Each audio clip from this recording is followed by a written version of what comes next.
ത്രിയേക ദൈവത്തിന് സ്തുതി. ഒരുവൻ ദരിദ്രനായി പോയി എന്നതുകൊണ്ട് നീ ദരിദ്രനെ ഉപദ്രവിക്കരുത്.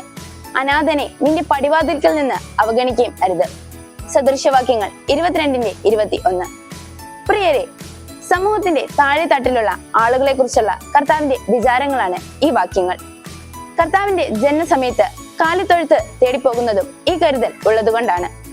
മറ്റാരും അഭയം നൽകാത്ത സമയത്ത് കർത്താവിന് അഭയം നൽകുന്നത് ആട്ടിടയന്മാരാണ്. സമൂഹത്തിന്റെ താഴെ തട്ടിലുള്ള ആളുകളെ കുറിച്ചുള്ള കർത്താവിന്റെ അനുകമ്പ നമുക്കിവിടെ വ്യക്തമാകുന്നു. എന്നാൽ കർത്താവിന്റെ മക്കളായ നാം ഇന്ന് ഇത്തരം അനുകമ്പ വെച്ചു പുലർത്തുന്നുണ്ടോ? ഈ കാലഘട്ടത്തിൽ വളരെ പ്രസക്തി നേടുന്ന ഒരു ചോദ്യമാണിത്.